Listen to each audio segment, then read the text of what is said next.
Tarde, eu sou a Rafaela, eu sou analista de geoprocessamento aqui na Zeta. Eu sou a facilitadora da guilda de hoje, cujo tema é automatização de processos.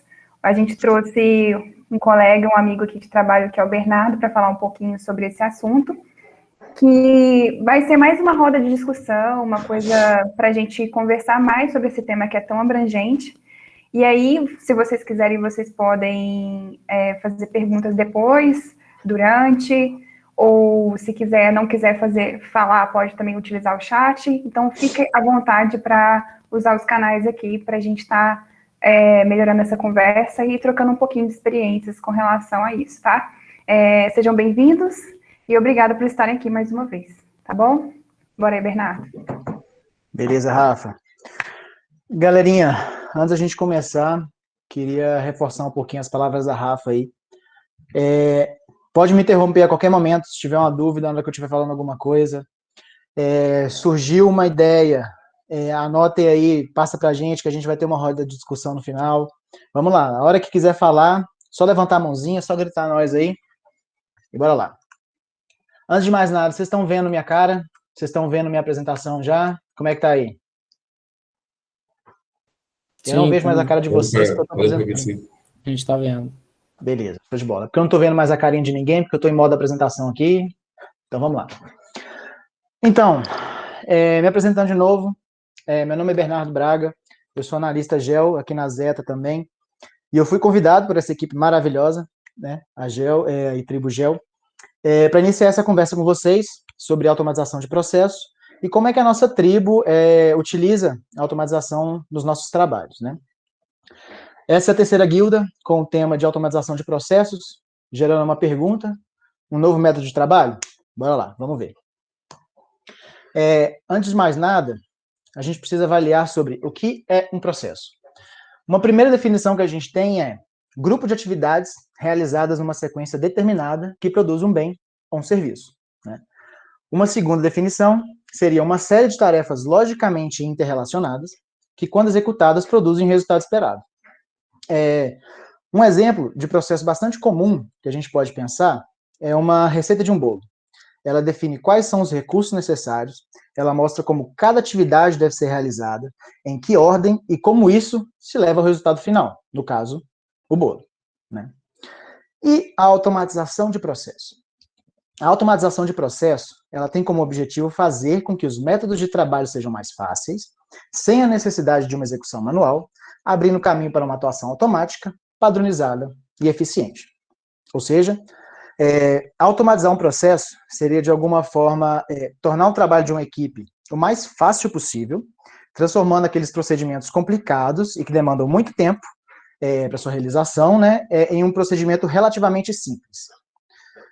Tá, e a gente faz a seguinte pergunta: e quais são os benefícios da automatização de processo? Primeiro de tudo, padronização.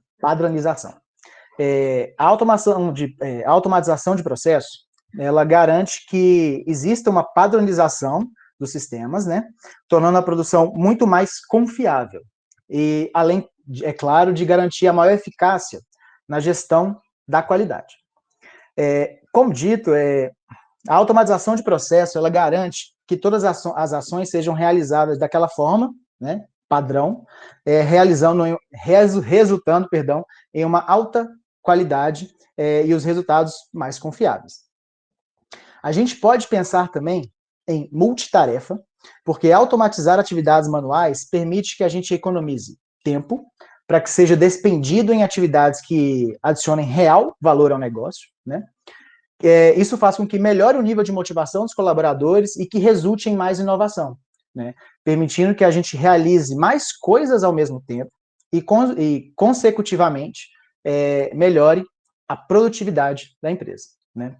E ganhar em produtividade é o desejo de qualquer gestor, né? Lembrando que produtividade é gerar os mesmos resultados, aliás, gerar melhores resultados em menos tempo e com o mesmo número de equipes.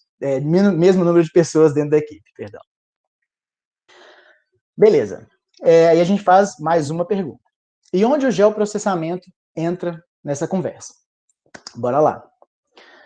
Bom, com a chegada da criação da base de referência para análise dinamizada do CAR e o curto prazo estipulado para nós desses projetos, né, a gente precisava ganhar muito mais tempo, ganhar o maior tempo possível em todas as etapas de produção. Então, a gente fez mais uma pergunta. Quais eram os nossos obstáculos e os nossos travamentos? Começamos a enumerar isso. Pensamos, nós precisamos selecionar as imagens para a criação dessa base. A gente precisa fazer o download dessas imagens. A gente precisa fazer o tratamento dessas imagens e como fazer esse tratamento, como a gente faria esse download, etc. Então, a gente levantou essas perguntas. Então, a gente percebeu que a gente tinha 3 pontos que influenciavam o nosso produto. O processamento integrado, no qual seria o pré, o durante e o pós-processamento, né? O prazo e a meta. Porém, o primeiro, o processamento integrado, ele impactava tanto no nosso produto, como também no prazo e na meta. Então, a gente tinha que melhorar ele, né? A gente tinha que melhorar. Foi aí que a gente percebeu que o grande gargalo dos nossos projetos era o pré-processamento, desse processamento integrado. Então, brotou a ideia da automatização na nossa cabecinha, certo?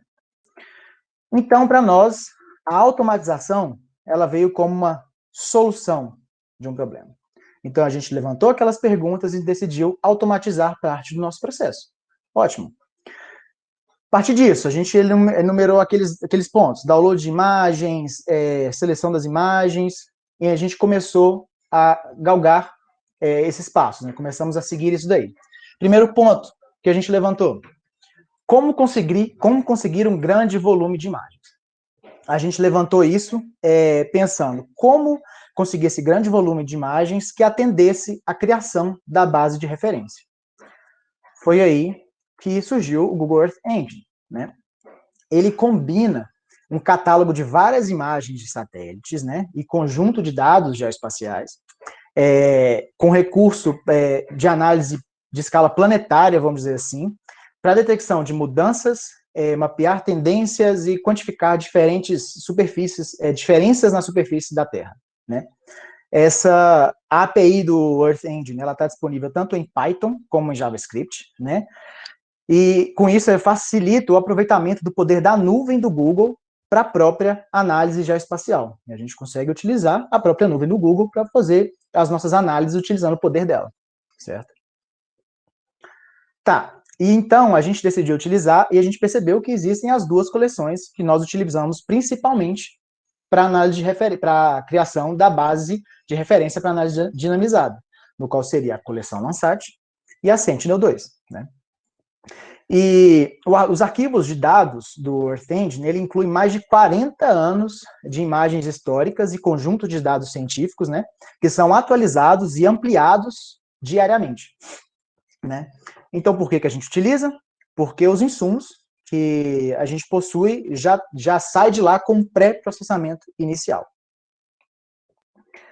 Aqui, a gente tem uma carinha, né, de como é o code do Google Earth Engine, né? Aqui é o IDE do GE, do Google Earth Engine.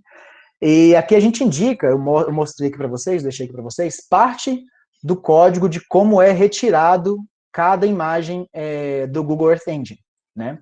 Essas imagens, elas têm um Project ID, né? Só para entrar um pouquinho mais técnico aqui, o Project ID, que seria o nome da imagem, né? O código da imagem. Então, é a partir dele que a gente tem qual imagem que a gente quer e como fazer esse download, né?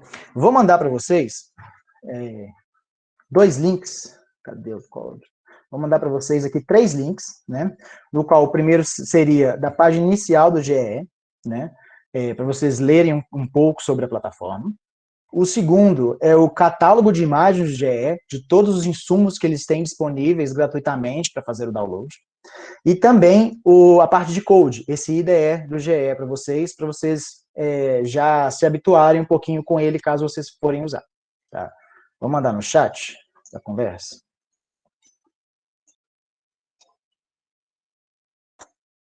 Tá aí os 3. Tá? Voltando. Beleza. Mais uma pergunta levantada. Nós fizemos a seleção, nós fizemos o download dessas imagens. E como é que a gente trabalharia com ela? Uma a uma? Não. Seria em batch, em um lote, utilizando, sei lá, uma interface visual de um software GIS? Né? Também não. Estaria sujeito a erros, querendo ou não, o erro humano de fazer sempre o mesmo processo manualmente, pode ocorrer um errinho ali. Também um poder de máquina do usuário pode influenciar, decidimos que não seria isso. Então a gente decidiu seguir por linha de código. Por quê? Como eu disse lá atrás, padronização. Tá, e no início do nosso processo, a gente tinha isso daqui. A gente tinha várias rotinas, mas nenhuma organização. A gente quebrava a cabeça tentando fazer algumas dessas rotinas funcionarem, mas a cada dia que passava, a gente perdia mais tempo querendo que isso funcionasse. Então a gente pensou, a gente decidiu. Por que a gente não cria uma nova rotina? Né? Já que é uma equipe nova, são projetos novos, processos novos. Foi aí que o ArcPy apareceu para a nossa equipe, apareceu para a gente. A gente utiliza o poder do ArcPy, do ArcGIS Desktop, do ArcGIS Pro em nossos trabalhos diariamente. Por que não utilizar de todo o seu potencial? Né? Foi aí que a gente decidiu automatizar todo o nosso pré-processamento, utilizando o Python e a biblioteca do ArcPy. Certo? E com a biblioteca do ArcPy, a gente consegue executar análise, conversão e gerenciamento de dados geográficos, que permite executar todas as ferramentas padrão de geoprocessamento do ArcGIS por linha única de código e que, pensando também que ele possui um help imensamente detalhado para cada ferramenta. Certo? Eu mostro aqui para vocês um código simples para geração de mosaico, utilizando o ArcPy, né, utilizando o Python do ArcGIS ali, a biblioteca ArcPy, né? Muito simples, com apenas uma linha de código, no caso essa em destaque, né? A gente consegue gerar um mosaico e a sua saída com todas as suas variáveis. Lembrando que todos esses pontos aqui em cima simplesmente são variáveis que eu defini e essa é a linha de código para a geração do mosaico. Mais nada além disso. E aqui, nesse comentário, eu indiquei todos os parâmetros que podem ser incluídos dentro da ferramenta do mosaico. Né? Vou enviar mais 2 links para vocês, no qual seria o help da ferramenta de mosaico, para vocês darem uma olhada como é feito essa ajuda deles, como é apresentado essa ajuda, muito simples, com códigos de exemplo, e mando também o link geral das ferramentas de referência, de todas as ferramentas de geoprocessamento do ArcGIS, e como utilizá-las em Python. Né? Vou mandar mais uma vez no chat. Para vocês já darem uma olhada em como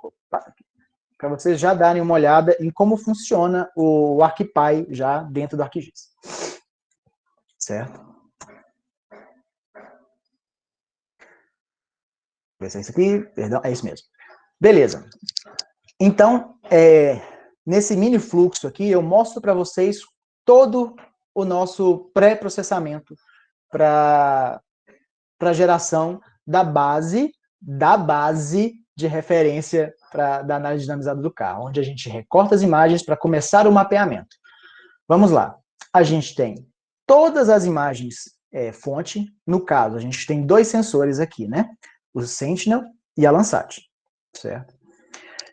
Na Sentinel, a gente no nosso processo vai de download das imagens, né? E depois para geração do mosaico. E depois dessa geração do mosaico, a gente recorta através de um Extract by Mask, também em Python, utilizando um grid de referência, né? Onde serão essas imagens que entrarão para o Recognition, correto? E todas essas imagens já saem nomeadas com o tile em questão, né? Para acompanhamento via grid, né? Também datadas baseadas na imagem anterior, para caso a gente precise ter um histórico de qual imagem foi gerada e de qual data foi gerada aquela menor imagem. Correto? Já a Landsat, além de ter todo esse processo, também passa por um recorte, por uma região de interesse, também em Python. Nós descobrimos um valor ótimo para um buffer negativo, para a retirada dos dentes laterais que a Landsat possui, né? Para que esses dentes não interfiram na geração do mosaico e para que tenha um melhor refinamento nessas imagens. Ou seja, primeiro ponto, a gente tem o download das imagens fonte, faz o recorte via ROI, também em Python, tá, gente? Depois dessas ROIs, são geradas o mosaico e seguem o fluxo até o recorte com um grid de referência e as imagens são utilizadas dentro do Ecognition. Todo esse processo é feito de uma única vez via código em Python, a gente deixa ele moer e vai fazer outras partes do processo. Isso moe o tempo aí que foi e de uma vez só a gente vai trabalhar em outra coisa. Beleza, e com as informações geradas pelo processo, a gente pode definir indicadores de desempenho, né? A gente pensa que o que não pode ser medido não pode ser gerenciado. Como eu tinha dito anteriormente, os prazos e as metas, eles também impactavam na nossa produtividade, em como a gente lidava com o projeto, certo? Então, por isso que a gente decidiu criar alguns indicadores dentro de um relatório simples, né, para que tanto nós do operacional, como também a gerência, pudesse acompanhar em tempo real o andamento do processo, o andamento do projeto. Então, a gente decidiu utilizar o Power BI com a criação de uma automatização desse acompanhamento. Então, a gente criou um relatório bem simples, porém de suma importância para Scrum Masters, para Project Owners, justamente para eles saberem o real andamento do projeto, certo? Com todas as métricas que a gente acha relevante para se observar, principalmente a questão do observado e do realizado, como anda realmente o processo, e também como anda diariamente o processo através de uma aderência diária. Nós temos um planejado diário e como isso foi realmente, como isso realmente ocorreu durante o dia. E também, além disso, a gente criou uma outra coisinha bem simples, que é o mapa de acompanhamento dessas atividades, também dentro do Power BI, né, para acompanhar geograficamente toda a evolução do nosso projeto, né, onde o input para isso aqui é somente o status de mapeamento do tile em questão. No caso, o input é concluído, já tem toda a automatização para isso daqui, ele fica bonitinho desse jeito aí, com todas essas informações incluídas. Por fim, gente, eu deixo aqui duas perguntinhas para vocês sobre o que eu apresentei. Na verdade, a gente vai discutir um pouquinho, conversar sobre o que eu apresentei, mas as perguntas são: se existe algum processo a ser melhorado dentro desses que eu mostrei? E como a gente pode melhorar esse processo? E uma outra coisa que eu gostaria de pedir para vocês é que vocês contassem as suas experiências, mostrassem algumas dúvidas, mostrassem alguns pontos que a gente pode melhorar, como eu havia dito. E é isso. E aqui, eu coloquei esse último slidezinho aqui, de ideias que brotaram para a gente, só que ainda sem uma real estruturação, sem trabalhar totalmente em cima dela, sem dedicação. Que como estágio inicial seria utilizar o GE via IDE em máquina, né? Via utilização em máquina mesmo, sem precisar de utilizar em nuvem. E também algumas sem estruturação, que seria a seleção de imagens automáticas via GE, que esse é um dos pontos que também é um gargalo no nosso processo. A gente precisa fazer uma seleção automática, alguma seleção manual, baseado em alguns parâmetros, como data e cobertura de nuvem, o que faz com que a gente perca um tempo nessa seleção dessas imagens. A gente poderia discutir um pouquinho em cima disso daí. Como também o download direto em máquinas das imagens do GE via Python ou via outra linguagem, justamente porque quando a gente utiliza o GE, o Google Earth Engine, tá, gente? Ele faz o download para o Google Drive, e do Google Drive você puxa eles para sua máquina. E isso a gente perde um tempo, despende um tempo de fazer o download para o Drive, do Drive vir para o computador, a gente acaba perdendo esse tempo. Então, uma outra ideia, se vocês conhecerem algum método que faça a gente cortar esse ponto aí, seria de suma importância para a gente, tá? Mas é isso. Me apresentando de novo, meu nome é Bernardo Braga, esse é meu contato. E é isso, galerinha. Obrigado. Valeu aí. Bom, Bernardo, muito obrigada pela apresentação, parabéns, muito esclarecedora. Gente, a gente abre agora a roda para a gente discutir perguntas, sugestões, exposição de problemas, o que vocês quiserem trazer para nós aqui, para a gente poder alimentar esse assunto que é tão novo e, ao mesmo tempo, desconhecido para muita gente. Estamos aí abertos, podem começar a fazer perguntas, abrir suas câmeras, seus microfones. Vamos lá, galera. A guilda é para a gente bater papo. Só faltou a cerveja e o café. Vamos lá. Quero gente conversando. Vamos lá. E aí, pessoal. Boa tarde, tudo bem? Parabéns, Bernardo. Apresentação muito, muito boa mesmo. Só aquela questão ali que a gente estava falando, que já foi uma coisa que até a gente já conversou, sobre até a questão da integração, né, do GE com outras IDLEs ali. Eu já vi a questão de integrar ele com o Jupyter. Para a gente trabalhar aqui, assim, você que é o cara da automatização dos nossos processos aí, o que a gente poderia, assim, o ganho, porque o Jupyter, ele é meio que em nuvem também, né? Então, assim, qual que seria o ganho da gente transformar, em vez de trabalhar no Earth Engine de uma vez, trabalhar já no Jupyter? Assim, para a gente, o Jupyter não atende, no caso?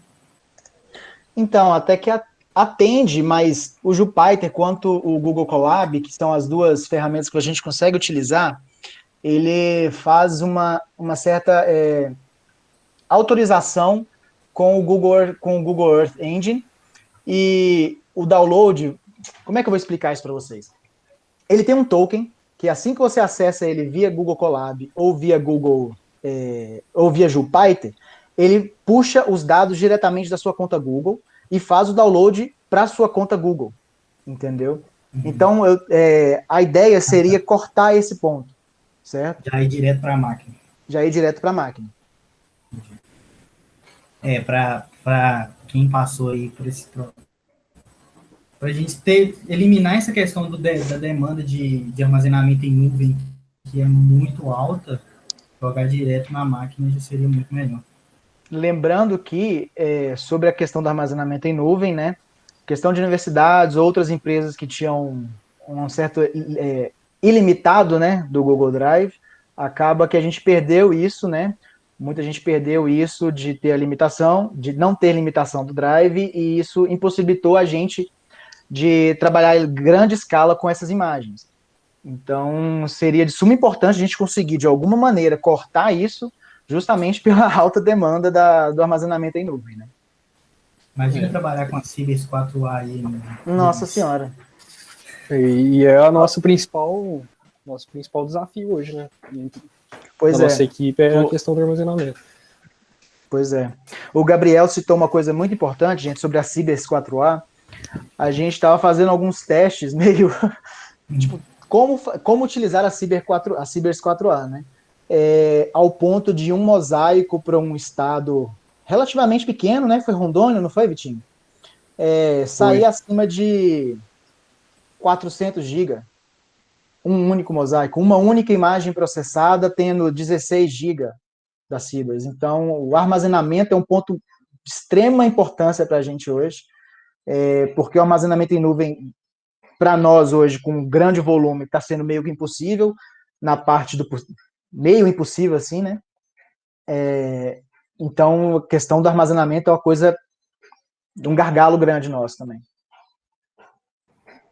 Gente, lembrando uma coisa que agora eu vou ser do contra, né?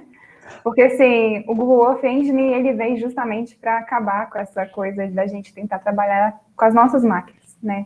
Para a gente utilizar os serviços de servidores da Amazon Web Services, da Google, para a gente fazer os processamentos, né? Então, por exemplo, hoje a gente tem esse problema do Jupyter e do Google Colab, que façam que a gente utilize a nossa nuvem, Mas se a gente quiser programar o JavaScript no code do Google Earth Engine, a gente pode utilizar até 10.000 assets e 250 GB de capacidade de armazenamento desses dados.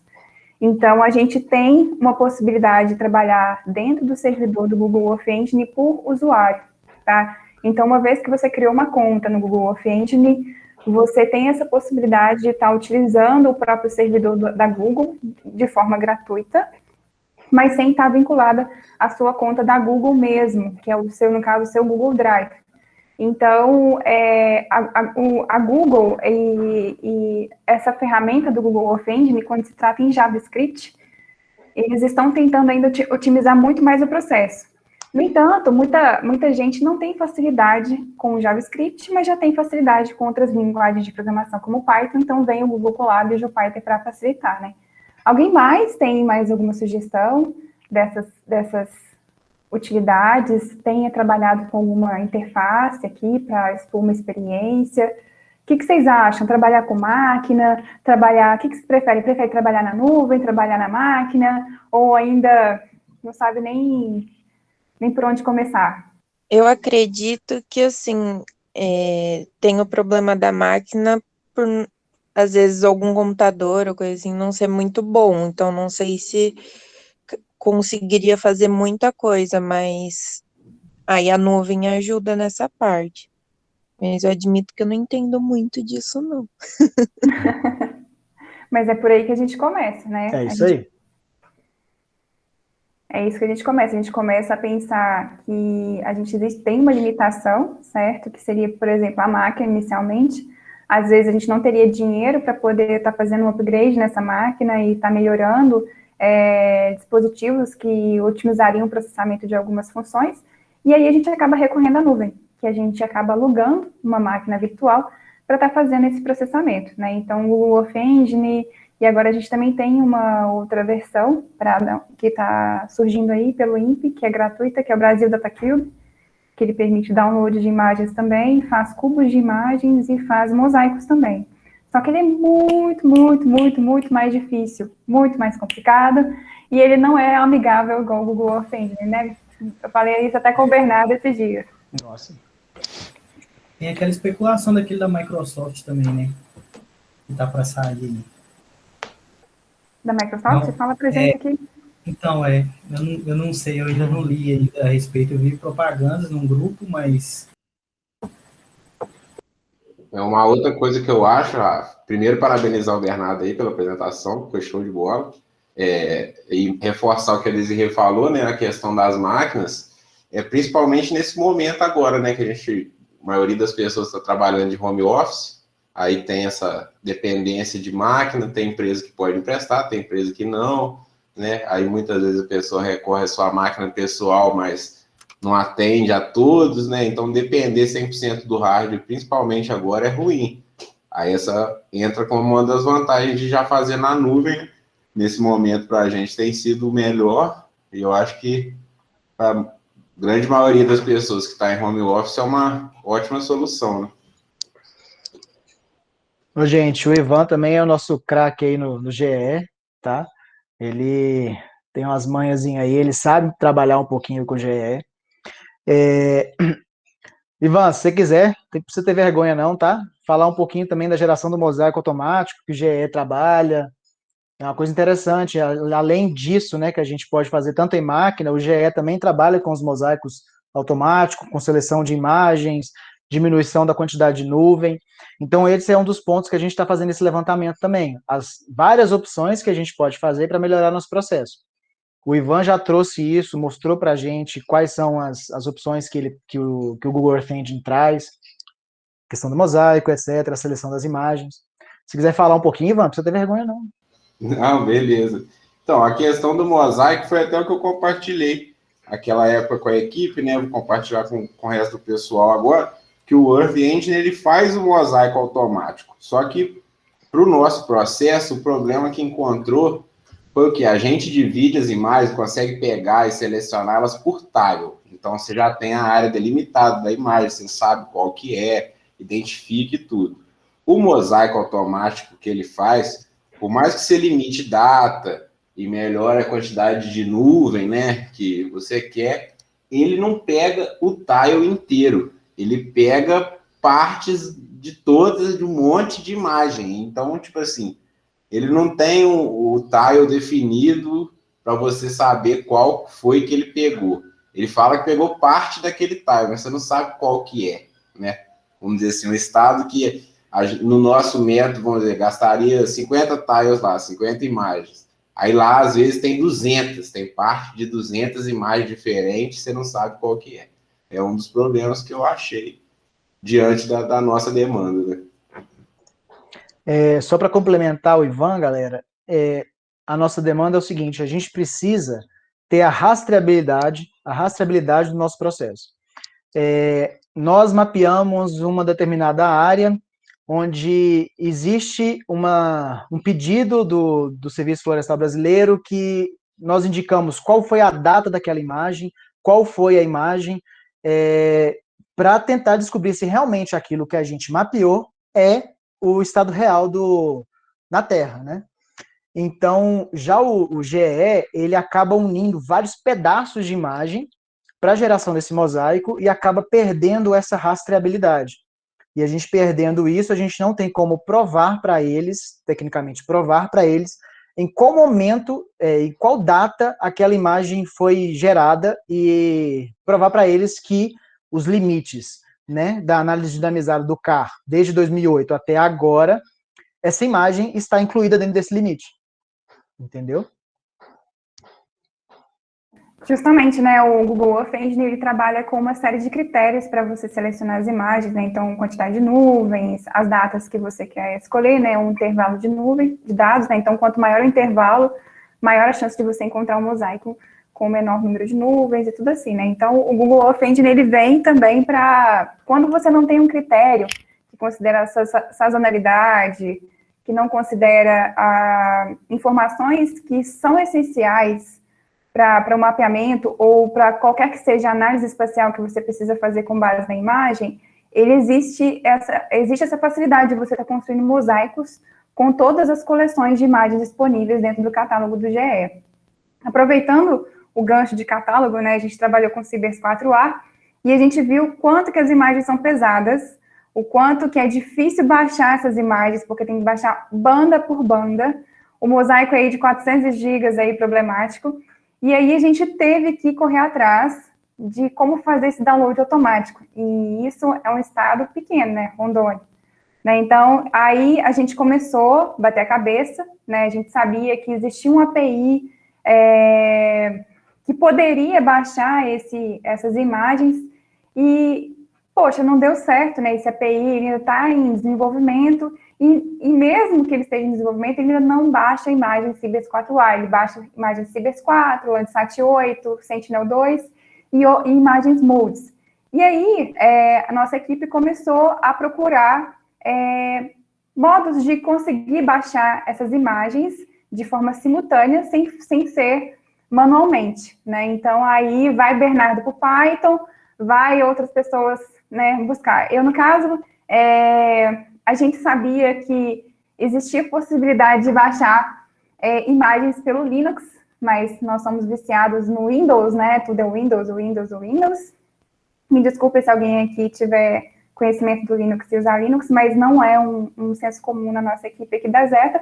E aí nós tivemos que recorrer à galera maravilhosa do TI, né? Porque se não fosse eles, a gente estaria talvez até hoje, baixando essas imagens aí, uma a uma. E aí foi esse intercâmbio que a gente fez com a galera do TI, que possibilitou a gente conhecer um pouquinho mais das facilidades de outro sistema operacional, né? Então, a gente conseguiu fazer downloads simultâneos de Cibers 4A também, pelo console, pelo terminal do Linux, né? Então, a gente instalou uma máquina virtual dentro do Windows, com o Linux Ubuntu, e aí a gente conseguiu fazer downloads simultâneos de imagens Cibers 4A, né? E aí, diante desse desafio aí, eu gostaria também de trazer uma pergunta. Alguém mais teve algum problema parecido, que foram os anjos do TI que facilitaram esse processo?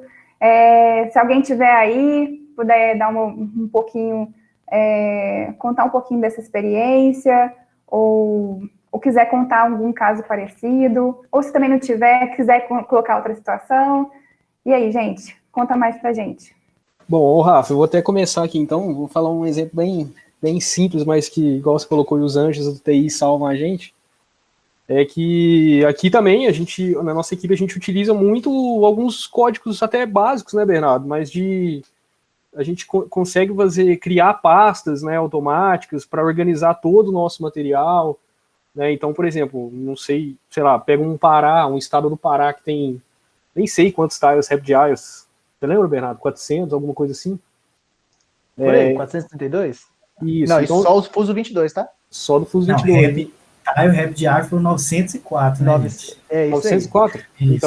Então, tipo, você imagina organizar 904 pastas. Então, assim, com linhas de código aí simples, a gente consegue organizar todos os nossos insumos, né, em poucos minutos e tal, e voltando um pouco para o lado da automatização, né, que o Bernardo falou no começo, são até coisas assim que facilitaram muito a gente aumentar a nossa produtividade. Então, por exemplo, uma coisa básica também, às vezes precisava pegar 2 pessoas da nossa equipe para fazer download de imagem. Isso, se a gente for olhar hoje, é um absurdo. Então, a gente consegue deixar baixando enquanto faz um outro produto. Então, é o meu exemplo aí que eu vou deixar. No início da Cibers 4A, eram 3 pessoas fazendo download e ainda deixando o computador varando a noite toda, né? Exatamente. Então, sem falar na qualidade de vida dos estagiários, né, Vitinho? Composição de banda. Exatamente. Nossa Senhora. Para não falar do novo sistema de backup que o Bernardo fez aí, né, gente? Nada, que isso. Seleciona a pasta já com o arquivo que tem que ser backupeado. E entrando nesse ponto, Gabriel, esse foi um dos pontos que a gente citou, que foi o armazenamento em nuvem. A gente acabou perdendo parte do armazenamento em nuvem que a gente tinha. Então, se a gente subisse todos os dados que a gente tinha para a geração de um único tile, a gente ia subir 1 GB para cada imagem. De 900 tile, 900 GB. Entendeu? Então, a gente teve que fazer uma maneira de automatizar, somente tirando os arquivos, né, essenciais para fazer o backup, né? Então, a gente está com esse papo de regressão aí, entre aspas, né? Porque a nuvem ela veio para poder tirar a gente da limitação da máquina, mas a gente está querendo regredir na máquina porque a gente está numa situação muito atípica, né? Exato. O essencial seria uma máquina virtual sincronizando direto com o servidor e a gente lá no presencial, né? Só sendo feliz. Só no sucesso. Pois é, mas... Um dia nós chega lá, um dia. Joga pro universo aí que Deus tá ouvindo. Exatamente. Estamos escutando?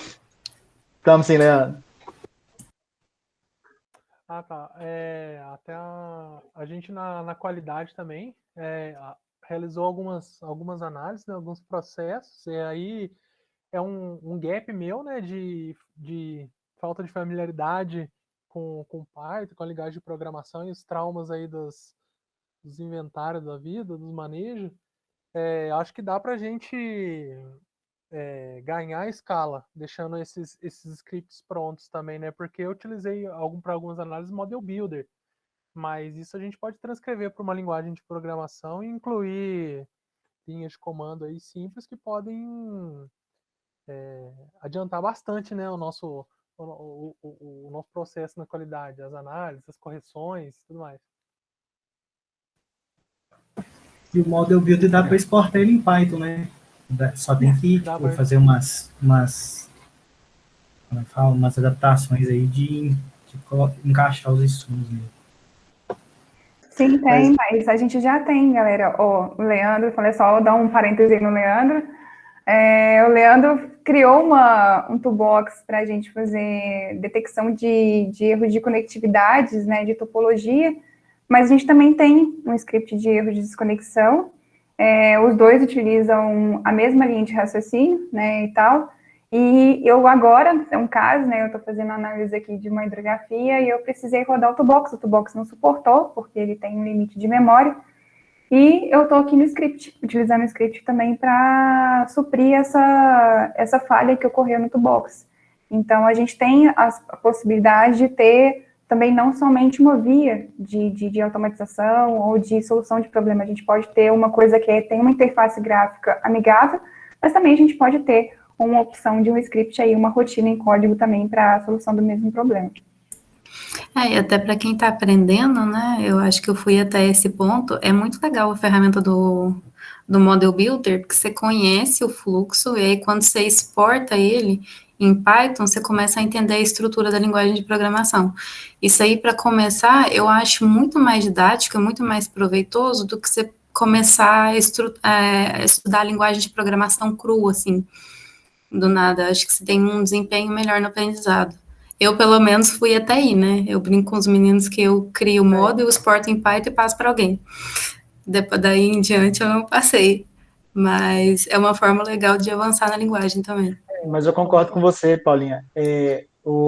Visualização de um fluxo é muito mais fácil, é muito mais tranquilo para a pessoa ver do que a própria linguagem. Quem não tem um certo domínio, pelo menos inicial da linguagem, vê aquilo escrito com várias variáveis, tudo bagunçado, acaba assustando um pouco, mas quando você lê realmente o que o código está dizendo, é bem tranquilo. Só que a visualização do fluxo é muito mais fácil. E assim, eu utilizei porque, assim, realmente, eu dei uma assustada eu comecei a estudar um pouco de Python, assusta um pouco a linguagem, né? E no Model Builder você vai arrastando as ferramentinhas lá para dentro, vai organizando, fica bem visual. É bem mais fácil de entender o fluxo, mas agora que eu estou utilizando esses scripts que o Bernardo escreveu, eu estou começando a olhar com mais atenção para ver o que tem que trocar e começando a entender mais os caminhos, as ferramentas, né? E aí logo eu já estou começando a escrever esse trem também, né? A questão é de começar a mexer. E uma coisa que eu achei assim fantástico é como que ele reduz o consumo de memória da máquina, né?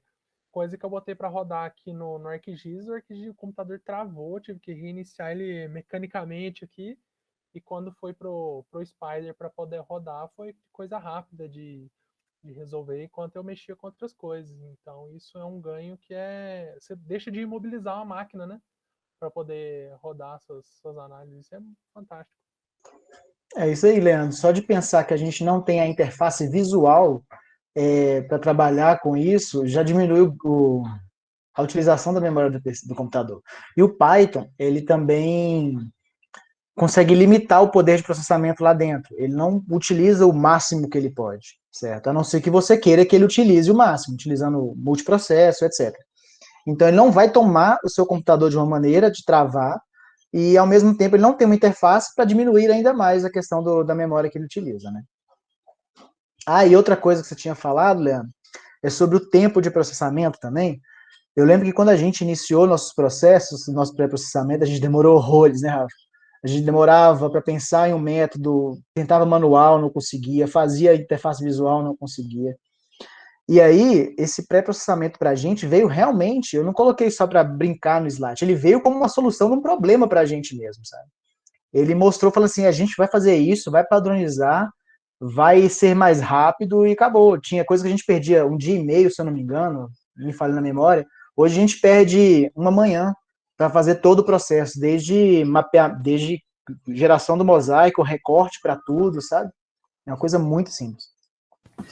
Um dia e meio, porque era aqueles estados pequenos, né? Rio de Janeiro. Imagina um Pará na vida. Nossa Senhora. Eu não sei se o pessoal já perguntou aqui, minha internet às vezes está dando uma travada. Eu queria saber se tem alguém que usa Python, Gel, né, no caso, fora do ArcPy, porque a gente apanhou igual condenado para poder conseguir rodar no Code aí, tivemos ajuda até do pessoal da TI aí, e mesmo assim eu acho que não foi, né? Pelo menos na minha máquina não foi, eu acho que só na máquina da Rafa foi, Rafa? Não, eu consegui instalar o GDAL, mas depois não foi para frente. Não, aí era erro de DLL, era não sei o que, toda hora era um passo que a gente dava e caía em outro. Isso. Alguém aí de algum outro lugar aí consegue fazer isso? Rodar no Code, sei lá, roda com a GEL, GDAL, GeoPandas, alguma dessas bibliotecas aí?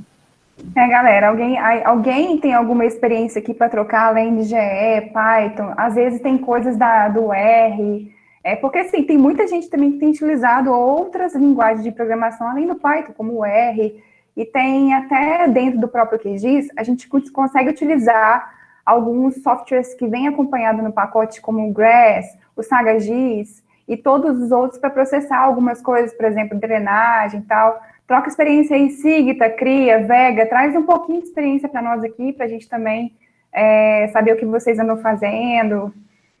Fala um pouquinho para nós. Esse pessoal está muito quieto. Até mesmo dá exemplo, né, Rafa? Dá exemplo de como vocês fazem o seu armazenamento, se tem algumas automatizações mais básicas, igual eu citei, se tem umas mais avançadas. Sim, às vezes não tem uma automatização de processo por um todo, mas tem algumas funções que vocês conseguem utilizar um script, uma rotina, ou até às vezes uma função só, que é uma linha de comando que já acelera o processamento de alguma coisa. Troca aí com a gente, galera. Vamos falar um pouquinho do processamento de vocês, análises espaciais. Bom, gente, primeiramente, boa tarde aí. Parabéns ao Bernardo aí pela apresentação, pela iniciativa. Bom, eu vou falar aí em nome da Sigta, né? A gente, como já foi falado numa outra guilda aí, nosso propósito é muito mais micro do que macro. Então, muitas vezes a gente trabalha com propriedades muito pequenas para poder fazer classificação automática, o negócio tem que ser mais delineado. As imagens, por conta de validação, né, essa questão de mosaico, validação externa, frente ao órgão que a gente trabalha em conjunto, que é o IPAAN, o mosaico se torna complicado, porque não tem essa informação bem definida, como já falaram, mas é muito interessante, sim, eu pelo menos estou engateando no Earth Engine, né, a gente aprender e saber, mas assim, por fins de curiosidade, a gente já teve um projeto lá atrás, só para troca de experiência mesmo, e a gente fez uma autocodificação de drenagem em bacias do Pará, né, e a gente não usou Python, mas usou o PostGIS, que usa o SQL como linguagem. Então, só para deixar registrado, mas assim, como não foi em nuvem, o pessoal que trabalhou comigo nesse projeto pode falar aí, a máquina ficou extremamente saturada, assim, a gente teve que pegar a hidrografia e drenagem da América do Sul, do Brasil todo, para fazer essa autocodificação, e o processo muitas vezes durava semanas, né? E para não usar a interface do SIG, né, do ArcGIS, do QGIS, a gente tinha alguns códigos em prompt de comando, que um rapaz da ANA até ajudou a gente, o Amorim, não sei se alguém conhece, mas, enfim, que fica mais experiência, que ainda assim foi muito mais leve, muito mais rápido que usar o ecrã ali do ArcGIS, do QGIS e tudo mais, mas ainda assim, apesar da máquina da gente estar trabalhando ser muito boa, ter SSD, ter memória, e tudo isso é configurável no PostGIS, mas ainda assim não tem as vantagens de fazer o processo na nuvem, né? Mas aí é isso, fica mais só como experiência que a gente já teve como processo, e hoje, basicamente, a gente usa mais o Model Builder do que outra coisa, por além de não ter essa familiaridade ainda com Python, com PostGIS, porque também o nosso foco é muito mais micro do que macro. Rafael, bacana demais essa experiência. E quando você fez a autocodificação, você chegou a fazer algum piloto para saber se esse processo ia ser mais demorado pelo ambiente SIG? E por que levou vocês a optarem pela autocodificação pelo PostGIS, ao invés de utilizar um ambiente SIG normal, além do tempo? Não, isso foi, assim, dois motivos, né? Um, porque a gente teve uma conversa igual eu falei, com o Amorim, que ele é da ANA, e ele já trabalhava dessa forma, só que numa outra escala. A gente sabe que as hidrografias e bacias geradas pela ANA são numa escala muito grande, às vezes 1 para 250 mil, estava gerando um produto de 1 para 25 mil. Então, é uma escala muito menor, né, muito mais densa. E a gente tentou no SIG, ele até falou para a gente, cara, vai travar. No ecrã, né, no QGIS, no ArcGIS, muitas vezes não vai rodar. A gente usou, inclusive, ferramenta Talden, do QGIS, entre outras extensões, né? Não rodava. E a saída foi o PostGIS. Se eu não me engano, eu não sei se é PG Hydro, a extensão do QGIS que fez esses processos e ajudou também, mas foi basicamente por isso, porque, assim, o software SIG em si, sem usar extensões, ou usando mesmo a própria plataforma, né, executando o ArcGIS ou QGIS, não tinha como a gente configurar esses parâmetros de memória, de processamento e tudo mais, e estava gastando a própria memória interna só de estar executando o software. É bacana demais. E depois que você conseguiu fazer essa autocodificação e você finalizou o problema, foi necessário ainda fazer algum trabalho manual ou algum refino do produto ou não? Depois? Sim, a gente teve que principalmente editar as microbacias geradas, né? Para cada trecho de drenagem foi gerada uma microbacia. E muitas vezes, assim, o intuito é uma bacia para cada drenagem. Às vezes a gente tinha alguns problemas que, tipo, tinha 2, 3 drenagens para uma bacia, né? Esse tipo de coisa a gente teve que fazer o refino e edição manual, né? Para provar mais uma vez que não existe se livrar do analista, né? Por mais que a gente insira lá uma linha de comando e tudo mais, a gente ainda tem que fazer o refino. Mas, assim, ele adiantou, agilizou muito o processo, coisas que a máquina, em condições normais, que a gente vinha trabalhando na nossa rotina, não daria conta, mas ainda assim a gente demandou um tempo ali para poder deixar, assim, nos padrões, né, de entrega. Sim, o legal é que você trouxe 2 exemplos, né? Um exemplo em que a gente tem a facilidade de estar utilizando outras ferramentas do que a gente está acostumado a utilizar, né? O ambiente SIG, por aí vai, né? Interface gráfica amigável.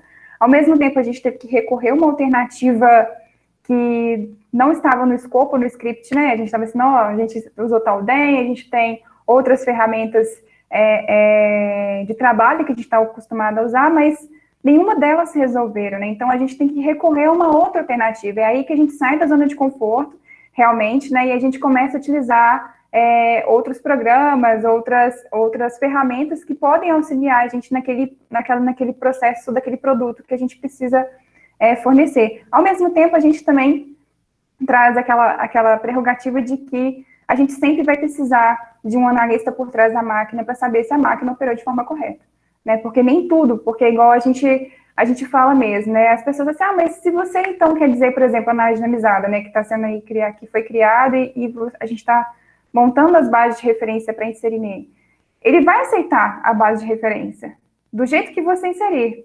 mas ele vai ler de forma errada se você não inserir do jeito que ele foi programado para ser utilizado. Então, assim, a máquina ela vai rodar. A máquina pode simplesmente processar, sei lá, um arquivo vetorial, e na hora que você abrir o arquivo vetorial, tá lá, sem tabela de atributos, sem geometria, sem nada. Então, o analista, ele ainda é essencial para fazer o trabalho. Numa escala de micro, igual uma microescala que vocês costumam trabalhar, realmente a gente costuma mais se ater a detalhes, a trabalhos mais manuais, mas igual você falou, né? Você trouxe para mostrar para a gente que ainda existe necessidade da gente estar buscando outras alternativas além da interface gráfica amigável dos ambientes SIG, né? Galera, alguém mais gostaria de compartilhar aqui? Cria, Vega? Rafa, dando uma sequência nisso que você falou, né, Barata falou, é que eu acho que essas demandas, elas vão surgir também a partir do momento que a gente vai trabalhando, né, e vai desenvolvendo. Se você tá vendo que tá faltando memória, vamos contornar a memória. Como que faz isso? Né? ArcGIS Pro tá consumindo muita memória, então vamos para trabalhar linha de comando. Na nuvem a gente não tem um banco de dados, a gente não tem um espaço, né, por conta de, sei lá, contrato, enfim. Vamos dar um jeito nisso, trazer para a máquina. Então eu acho que é legal que a gente se dispõe a isso, né, não deixar o negócio correr na máquina só e busca essas alternativas, mas que surge a partir dessas demandas diferentes que a gente tem também, né? Com certeza, ninguém melhor aí do que o Bernardo para contar essa experiência de ter que sair da zona de conforto e buscar alternativas aí de estar criando soluções para esse pré-processamento aí. A Amandinha também pode falar um pouco aí, ela também está trabalhando com Python no doutorado dela, e a gente vê que existem N formas de se fazer o mesmo processo utilizando diferentes ferramentas, né? E é isso mesmo, e eu acho que quem trabalha com geoprocessamento nunca vai ter uma zona de conforto. Então, é sempre ArcGIS, QGIS, ArcGIS Pro, e o tanto de softwares aí amigáveis para a gente, e também agora as tais linguagens de programação, né? Então, a gente vai ter que sempre estar reciclando conhecimento com relação a tudo, não somente com a automatização de processos, mas também a utilização de ferramentas para resolver certos problemas, né? E, pessoal, Barata que acabou de compartilhar, vamos aí, a Cria. Alguém mais gostaria de compartilhar, por favor? Boa tarde, deixa eu compartilhar aqui em nome da Cria. Queria comentar primeiro em relação ao que vocês estavam falando da nuvem, que falta de espaço e tudo mais. Aqui na Cria a gente tem o Google Drive, 2 teras de espaço, que inclusive não é caro, é algo em torno de R$350 ao ano. Então, eu acho que é uma coisa bem viável, assim, a nível de empresa e tudo mais, R$350 por ano não é nada, né? E, então, acho que já é uma ajuda grande. E eu queria também comentar em relação ao que o Gabriel falou de usar o Python, que o ideal é usar no Linux, obviamente, mas como vocês já comentaram que são mais familiarizados com o Windows, dá para vocês usar, tipo, por exemplo, porque o Windows dá muito problema com dependências, né? Às vezes um script ele é mais antigo, ele usa um Visual Studio, uma versão mais antiga, aí você tem que ficar mudando um monte de coisa, então realmente não compensa. Uma coisa que ajuda muito para isso é usar o Anaconda ou o Miniconda, que ele já resolve a maioria das dependências do Windows. Só que realmente tem algumas ferramentas que não funcionam de jeito nenhum, que eu tenho o Linux instalado aqui só para isso, só para rodar certos scripts que no Windows não vai, cara. Mas era mais isso mesmo. Bom, o próprio Python, quando a gente utiliza o ArcPy, fazendo uma breve introduçãozinha assim, quando a gente vai utilizar o ArcPy, a gente tem 2 maneiras de utilizar ele, né? Dentro do próprio ArcGIS Pro, né? Dentro da interface dele, ou através do IDLE deles, né? E a gente descobriu uma maneira de utilizar ele baseando em um pacote dentro do próprio ArcGIS Pro, que é utilizando o Spyder. O Spyder é um programa separado, porém o ArcGIS ele traz o Spyder dentro dele. Mas por que eu quero chegar em cima disso? Porque o Python utilizado dentro do ArcGIS, ele utiliza a base Conda, né? Ele utiliza o Anaconda dentro do Python do ArcGIS. Então, isso já, utilizando o Python do ArcGIS, dentro do IDLE dele, a gente consegue trabalhar de uma maneira mais fácil e não ter erros de dependências assim tão fácil. Como se a gente estivesse utilizando o Python fora dele, entendeu? É uma das coisas que a gente conseguiu contornar também. Ah, saquei, da hora. Gente, a Rafa falou aí, né, que eu tô trabalhando com Python no doutorado. Na verdade, eu comecei a mexer no mestrado com algumas coisas e agora no doutorado eu estou trabalhando com uma coisa meio que diferente do que a gente faz. Eu ainda estou pensando como que eu posso aplicar alguma coisa. Até agora eu não consegui pensar em nada assim ao certo para a gente aplicar aqui no serviço. Mas estou testando aí, porque eu estou trabalhando agora com aprendizado de máquina. Aí estou vendo aqui o que eu posso fazer ainda. Acho que é isso. Quer que comenta mais alguma coisa, Rafa? Mandia, fica à vontade. Eu não sei nem o que falar, gente. Só perrengue. Mas sabe o que eu acho legal dessa experiência aí? É porque a gente saber também que, por exemplo, olha aí, tem gente que trabalha com Visual Studio, tem gente que trabalha com Miniconda, o Anaconda, o Jupyter e vários outros programas para fazer rodar esses scripts, né, essas linhas de programação aí. E aí, o João acabou de falar uma coisa aqui que eu pelo menos, trabalhei com o Miniconda, tenho o Anaconda aqui instalado, mas eu nem sabia que o Miniconda facilitava a instalação de bibliotecas, que provavelmente o Visual Studio foi um perrengue para a gente, mesmo pelo prompt de comando, né? E, poxa, eu tive experiência com o Miniconda, mas eu não consegui trabalhar com... Ih, agora fugiu. Com PostgreSQL atrelado ao Miniconda, né? Por que eu tinha que fazer? Eu tinha que criar um ambiente virtual dentro do Miniconda para acessar os dados do Brasil DataCube e não consegui de jeito nenhum. E chamei o pessoal do TI, convoquei um monte de gente e assisti um monte de coisa e não consegui. Então, assim, foi uma coisa que eu insisti, bati a cabeça, mas não deu certo, sabe? Então, Às vezes aí falta um pouco mais de estudo, mas eu tive problemas nesse caso com o Miniconda. No caso, foi a biblioteca mesmo de interface, conexão entre o Postgre e o Miniconda. Mandinha, quer levantar a mão aí e falar mais um pouco? Então, eu utilizava muito o Anaconda, né, e o Jupyter. Então, algumas coisas, tipo, na hora de usar dentro, até onde eu utilizei, eu tinha que criar realmente um novo ambiente. Então, por exemplo, o GGE, o GE, para eu conseguir utilizar, eu tinha que ter um novo ambiente. O GDAL tinha que ter um novo ambiente. Eu não consegui fazer esse processamento com o GDAL, né, dentro do Anaconda, mas eu conheço pessoas que conseguiram fazer, criando um novo ambiente. E aí tem várias ferramentas.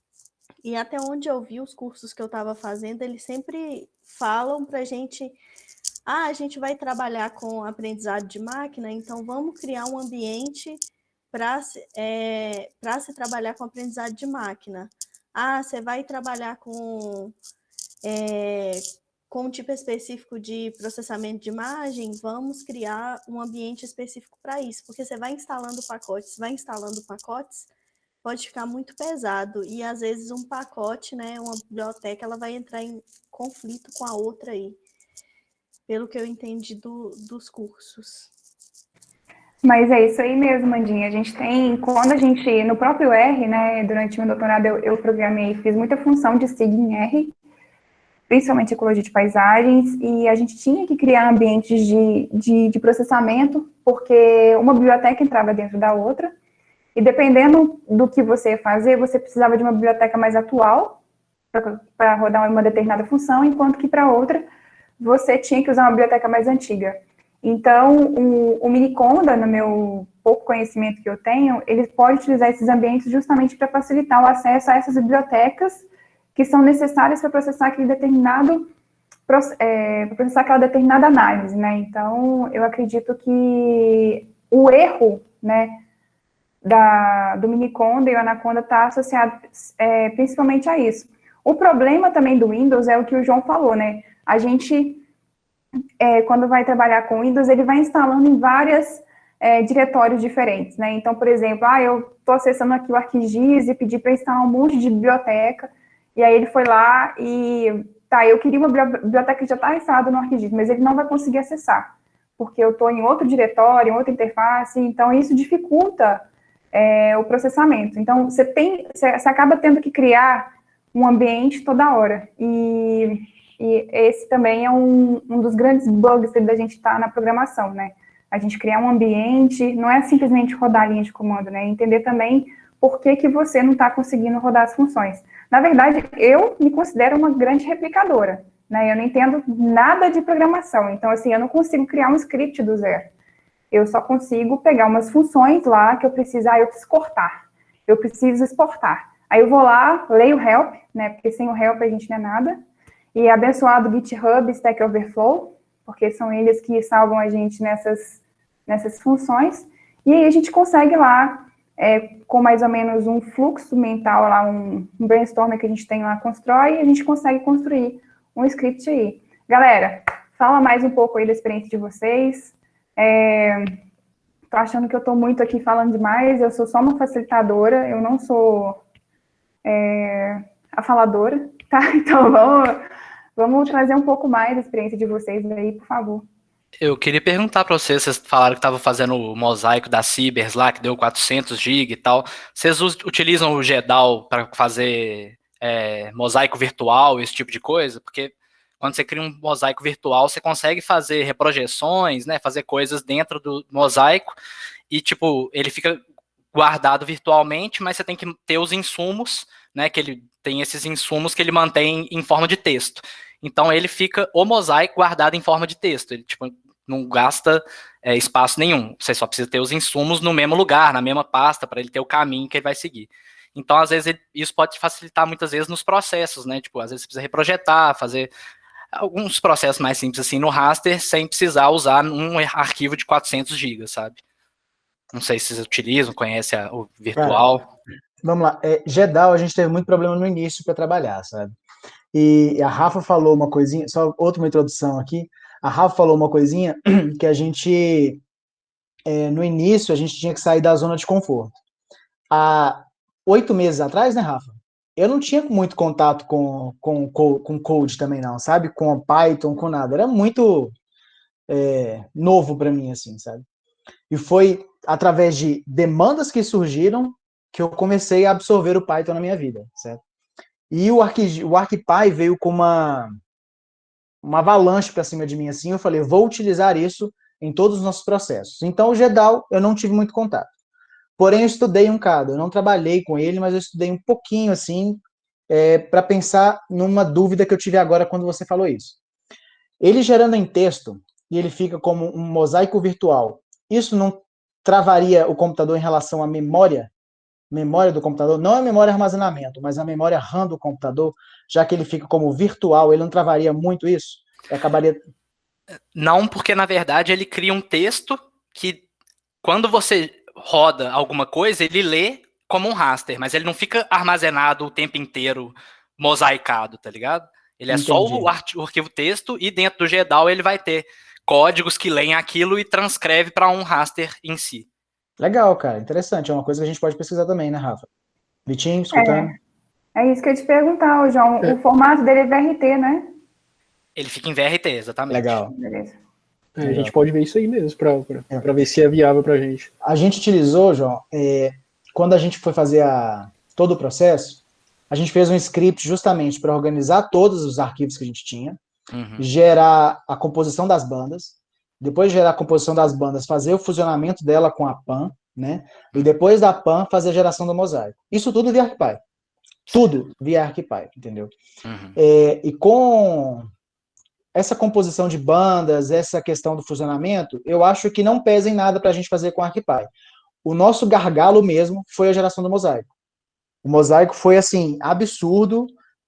A gente demandou o computador da Paulinha durante 2 semanas, o computador virtual da Paulinha, e o mosaico não finalizou. Entendeu? O mosaico não foi finalizado justamente por causa disso. Era uma coisa gigantesca. Entendeu? De onde, Bernardo? Oi? E de onde que era o mosaico? Como assim? Qual que era o estado?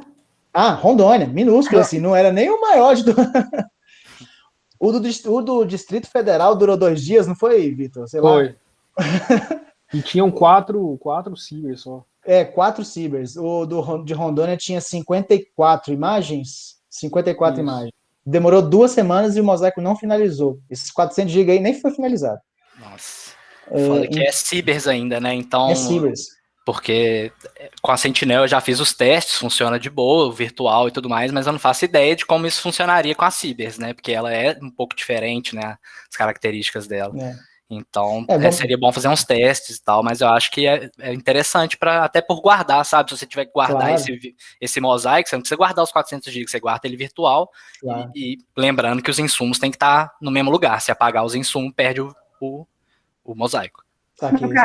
No caso, você utilizou o GEDAL dentro do OGEL 4W do serviço? Foi, exatamente. Tá. Não, então, é porque é o seguinte, a gente teve problema com o GEDAL, principalmente no Python, né? No Visual Studio Code. E foi uma das bibliotecas mais difíceis de instalar, sabe? Sim, já tive muito problema com isso também. Então, depois que a gente instalou, a gente foi recorrendo e foram aparecendo outras que simplesmente não rodava os scripts que a gente já tinha. A gente tinha vários scripts aí já prontos para o Visual Studio e simplesmente, assim, tinha o script, mas não rodava em nada. Então, por isso que o Bernardo falou que teve a questão de adaptação do ArcPy, né? Então, hoje o ArcPy ele é o principal né, assim, ambiente que a gente utiliza para processar as coisas, assim. Mas eu já dei uma olhada no OGL 4W e tem muita coisa que a gente pode fazer por lá, né? Então, aí mais uma dica, ó. Miniconda, Anaconda, VRT, mosaicos virtuais. Está anotado aqui.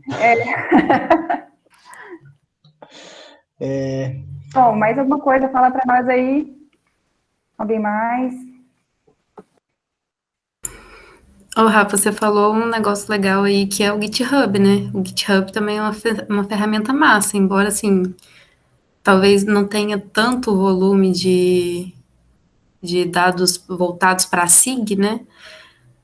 Acredito que dá para encontrar bastante material lá. Pelo menos o Kainan, que trabalhava com a gente, ele usava bastante Git, o GitHub, e é uma ferramenta que você consegue entrar em contato com outras pessoas que desenvolvem também.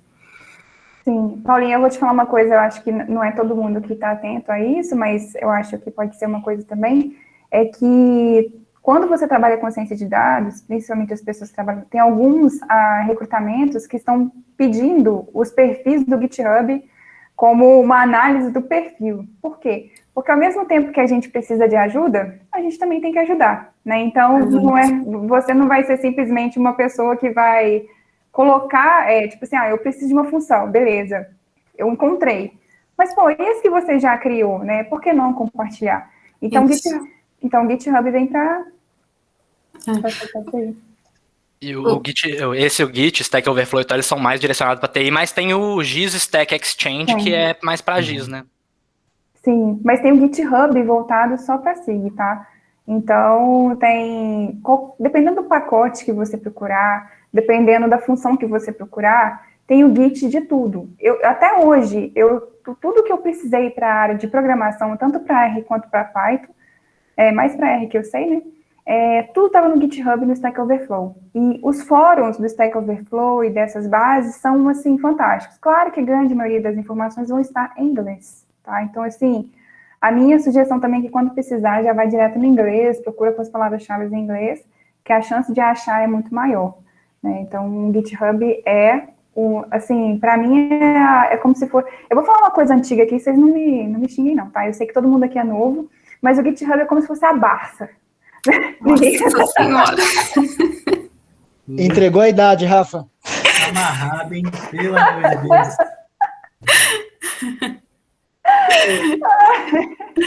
Ninguém conhece Barça, né? Então eu paguei o mico sozinho. Não, vou fingir que eu não entendi. O que é Barça, Rafa? Explica pra gente, por favor. Gente, Barça é uma versão de enciclopédia impressa, como se fosse Wikipédia, né? Só que físico, né? Naquela época, na minha época de internet de escada, Barça ainda era um help. E agora atualizando o conceito de Barça, então já que a Rafa entrou nesses méritos, o Git, pessoal, para quem não conhece, igual eu não conhecia faz pouco, ele é um repositório de versões. Então, o pessoal que desenvolve aí usa pra caramba, né? Um repositório de versões de código.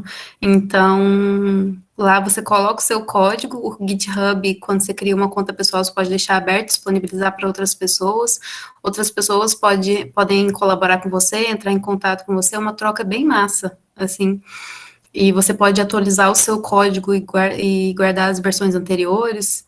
Quem é da TI aí, que está aqui, e quiser me corrigir se eu estiver falando besteira, mas eu acho que é bem por aí. Então, ter uma conta no GitHub explorando é bem legal para quem quer se desenvolver nessa área, né? E igual a Rafa falou, é uma vitrine também, né? Profissional. Ô, João, me surgiu uma dúvida aqui. Você tinha falado a respeito do mosaico virtual. Desculpa cortar vocês, gente, porque vai que não tem outra dúvida, sei lá. Questão de tempo de processamento, cara, você tem uma ideia? Baseado no mosaico virtual? Para gerar o mosaico virtual é muito rápido. O problema é quando você vai transcrever ele para raster, né, na forma normal dele. Aí Entendi. pode demorar um pouquinho, dependendo do tamanho dele. Mas, por exemplo, quando eu fiz foi, cara, acho que foi o Fuso 22 do Pará. Com imagem Sentinel, demorou uma questão assim, 1 hora no máximo para fazer o mosaico de virtual para raster normal. E o Pará é grandinho. Foi bem rápido, cara. Olha o nosso backup mudando de novo. Não, o backup em si nem é problema, Gabriel. O problema é a geração do mosaico mesmo, do computador. O backup vai ser o mesmo. Não, mas agora a gente pode backupear o mosaico inteiro aí do Pará, já em virtual, não? Como assim? a gente já vamos fazer o backup, por exemplo, de um mosaico de um fuso inteiro. Caso precise, a gente já tem acesso ao backup inteiro, ao mosaico inteiro. Ah, tá, entendi. Também, mano. Já Bom que já demais. tem essa Aham. possibilidade. Show de bola. Vou dar É, uma olhada sim. nisso mesmo, João. Não, bacana. O maior ganho do virtual é exatamente isso, cara. É guardar os rasters já mosaicado e em formato texto. Então é kbytes, né? Muito bom. Ok. Show de bola. Pessoal, a Rafa teve um problemazinho ali na internet dela, mas ela pediu para dar seguimento. Bora lá? Mais alguém aí para poder, para a gente poder compartilhar aí? O João tá dando várias ideias excelentes aí para a gente. Mais alguém aí para completar alguma coisa? R, Java, pessoal aí da Vega, Pensei aí, gente. Quem já mexeu, quem já trabalhou com Python com Gel, mostra a opinião. Fala um pouquinho. ou às vezes está querendo trabalhar, né? Também não precisa de achar que... eu sou juvenil demais. Apanhei aqui igual, ainda apanho, né? Se não fosse o Bernardo e Rafa aí, meu Deus. Eu fiz a disciplina de programação, aí a gente mexia com Python lá, foi o máximo que eu cheguei a ter de contato, mas eu lembro que eu até tinha ido bem na matéria, achei mais fácil de pegar, não entendi nada de C+, essas coisas, mas o Python eu consegui entender. E eu mexi um pouquinho com o QGIS, o ArcGIS eu nunca nem mexi. Show. Mas o Python lá, vocês faziam programação básica ou você já era mais voltado para a área de gel já? Não, era bem básico, bem básico. Era assim. Oh, que legal. Muito legal, Desirê. Na minha época, que 1000 anos atrás. Na época da Barça ainda? Isso, a gente fazia programação 1 com. Tinha galera que fazia com C++. Pascal. Eu fiz com Pascal. Nossa Senhora! Pascal, Portugal. Eu fiz C++. Mas legal que a galera tá evoluindo isso aí. Isso é muito massa, velho. Mas, ô Bernardo, eu acho legal falar com o pessoal, tipo assim, tudo bem que eu também não tenho a experiência em prog, mas muita gente acha que para saber programação tem que saber todos os códigos de cor, e na verdade não tem nada disso, né? É sempre um GitHub, um Stack Overflow que salva aí, tipo assim, não existe essa questão da gente ter que decorar os códigos, né? Qual biblioteca tem qual função, não tem os módulos, não existe isso, né? Falando por experiência própria, eu estou aprendendo baseado no que a gente precisa fazer, sabe? E outra coisa, são poucos, eu acho que na maioria das vezes não, desenvolvedores que acabam tendo conhecimento para escrever um Python de cabeça, assim, sabe? Escrever um código de cabeça sem precisar de consulta nem nada. Tem muita informação na internet, muita mesmo. Você pensou em algo, estruturou isso na sua cabeça. Eu preciso disso e eu preciso dessa condição aqui. Você simplesmente acha um código basicamente pronto na internet. Tem muita informação. A única coisa que você vai precisar é ler um help de alguma ferramenta muito específica, tipo o ArcPy, que você tem que procurar isso dentro do GEL, dentro do próprio site da Esri. Mas, no mais, ferramentas muito básicas, assim, tem muita coisa pronta e muita informação. Se for procurar na internet, tem vários cursos que mostram um passo a passo, assim, mas do jeito mais fácil de aprender é demandas. Eu acho que o principal ponto de aprender o Python é, eu quero fazer isso, como eu faço isso? Entendeu? E aí você procura exatamente aquilo que você quer fazer, e assim que você tiver conhecimento de como faz aquilo, você vai absorver naturalmente. Eu acho que a demanda traz muito mais do que você fazer um curso aleatório na internet. Tá?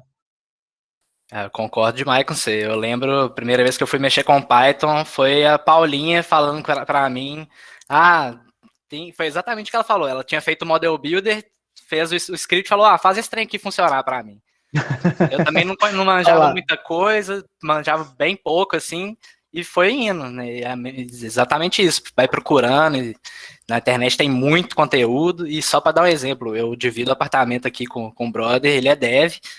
E uns dias para trás o servidor da Stack Overflow caiu, ele estava em desespero. Ele e todo mundo da empresa dele, sacou? Porque realmente, tipo, ninguém decora tudo. Tipo, tem muita coisa pronta já, que se você for fazer do zero, ia levar anos e anos, né? Esses caras aí que mexem com isso já tá aí há muito tempo. Então é realmente isso. Você tem que aprender, é a mesma ideia de aprender qualquer tema. Você tem que saber procurar, tem que saber usar o Google muito bem, palavra-chave e tudo mais. E tentar entender o básico, que você vai fazendo o trem funcionar, e quando você vê, você tá aprendendo, você já sabe. E quando você acaba querendo procurar algo muito específico, você acaba aprendendo o básico também. Porque quando você vai estudar algo, como fazer isso, você acaba tendo que ter um fluxo de trabalho para você chegar naquilo. Como indicar uma variável. Você precisa aprender como indicar uma variável. Aí você vai chamar um caminho para fazer tal processo. Você aprende como chama o caminho. Determinada biblioteca faz isso aqui tudo, que eu preciso só disso, mas você aprende tudo aquilo da biblioteca. Tem muita coisa mesmo, assim. Mas é o que eu sempre digo, aprender por demanda é a melhor coisa que se faz. Tem algo para se fazer, você aprende baseado naquilo. Gente, voltei. Vocês estão me escutando? Estamos sim, Rafa. Eu peguei aí meio engatilhado aí. Outra coisa que eu queria falar para vocês, igual o Bernardo falou, tem muita coisa que a gente acha função pronta e é uma verdade assim, muito verdadeira mesmo. No sentido assim que muitas vezes a gente está buscando a solução de um problema e não tem uma ferramenta criada para aquilo, sabe? Às vezes a gente quer fazer aquilo e não tem no Toolbox, não tem na biblioteca, não tem nada. A gente tem que simplesmente criar a função. E aí, se você vai no GitHub, se você vai naqueles fóruns do Stack Overflow, você já, por palavras-chave corretas, você consegue achar já a função pronta lá. E se você não tem a função pronta, você tem cortes dela, recortes, e você consegue montar essa função e criar, sabe? E eu consegui criar um script, eu demorei um mês para criar um script, que vergonha.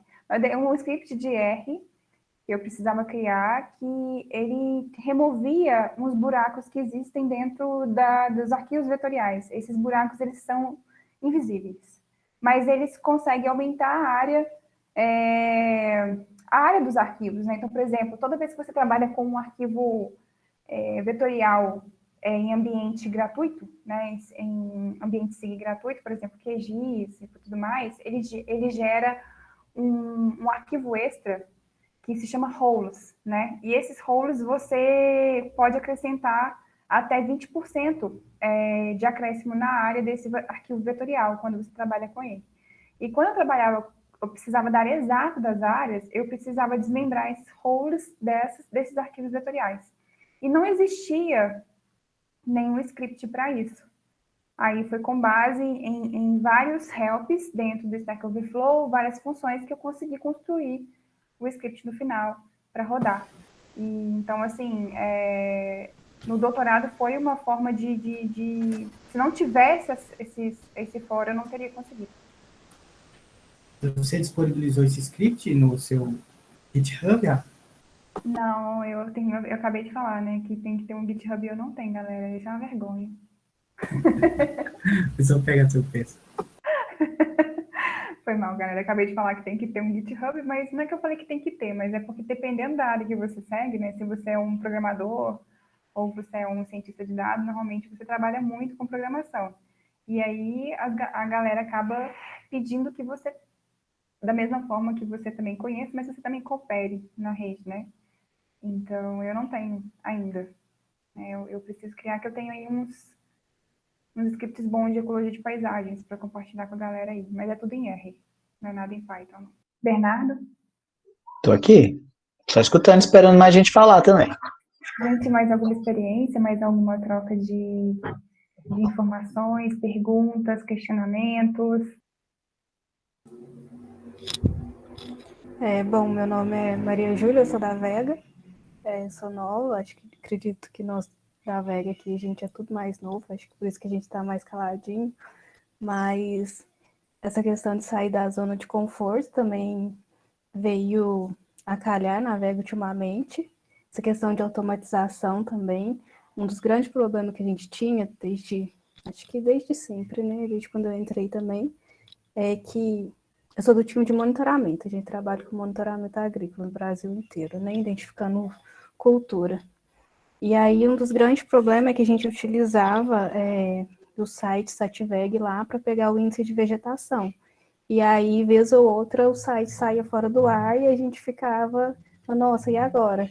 O que a gente vai fazer? Ficava, não vai perder amanhã, vai perder à tarde.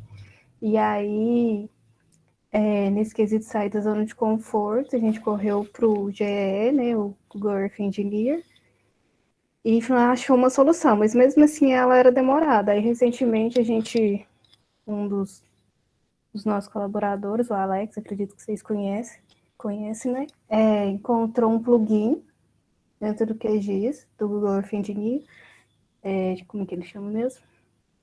Termsite Explorer. E aí, nele, a gente consegue rodar um script do Google Earth, mas dentro do QGIS mesmo, e ali a gente já consegue, bem rápido, clicar assim, na área, no polígono que a gente deseja, e já tem o gráfico do EVI. Então, hoje a gente já não depende mais do Sativeg, que era um dos nossos grandes problemas. Uma outra forma também de automatizar que a gente tem trabalhado recentemente é o Model Builder também. Então, a gente fica integrando entre o QGIS e o ArcGIS, mas estamos aí. Nessa questão de sair da zona de conforto, de automatizar, porque tem uma hora que não dá, né? É muita hora demandada e a automatização tem sido uma grande aliada aí para a gente. E Maria Júlia, você poderia colocar aqui no chat para nós o nome do plugin, por favor? Do plugin? Isso. Uhum. Vou colocar aqui no chat, pode deixar. Obrigada. Puxando um pouquinho dessa experiência sua com séries temporais, né, que a gente vê que é um grande gargalo, o Sativeg ele veio realmente para ajudar, só que ele tem uma limitação das séries temporais, né? Vocês trabalham com quantos anos de séries temporais? Na verdade, a gente trabalha em tempo atual, por ano safra, né? Então, a gente está no segundo ciclo ainda, com uma Vega mais nova, pelo menos no nosso time de monitoramento tem sido assim. A gente acompanha em tempo real as culturas. E vocês utilizam só o EVI, no NDVI vocês não utilizam essa... A gente utiliza o EVI do Sentinel. O EVI do Sentinel, legal. Maria Júlia, primeiramente, que bom que você veio. Pessoal da Vega aí, achei que a galera hoje, achei que vocês não tinham visto a mudança de link lá, eu falei, ixi, não estava conhecendo ninguém da Vega aqui. Você mencionou aí o Alex, queria te falar para mandar um recadinho para o Alex, que ele está convocadíssimo a comparecer na próxima guilda, tá? Tá, pode deixar que eu falo sim. O pessoal até queria vir, a gente tem que fazer sorteio por conta da demanda alta de hoje. Eu falei assim, ai meu Deus, aí por isso. Entendi. Mas pode deixar que eu falo sim. Valeu. Muito bom vocês estarem participando aqui, pessoal da CITA, da CRIA também.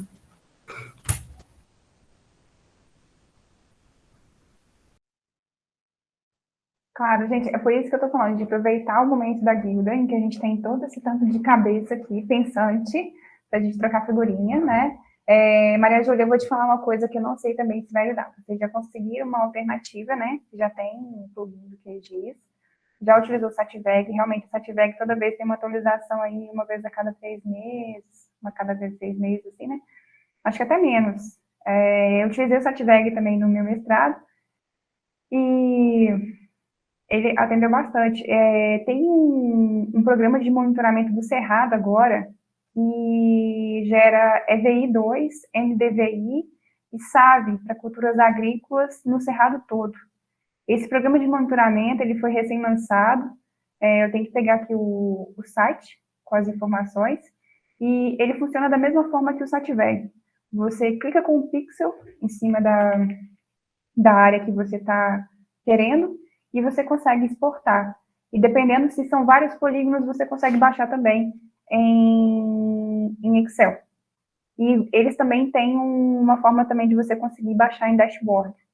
Então, eu vi isso no INPE, no Simpósio Brasileiro de Sensoriamento Remoto, e às vezes também seja interessante para vocês. Aí eu vou te pedir para você deixar seu e-mail aqui no chat, aí eu vou anotar aqui e te mando uma outra possibilidade de vocês estarem trabalhando também com monitoramento, caso o plugin também não funcione mais.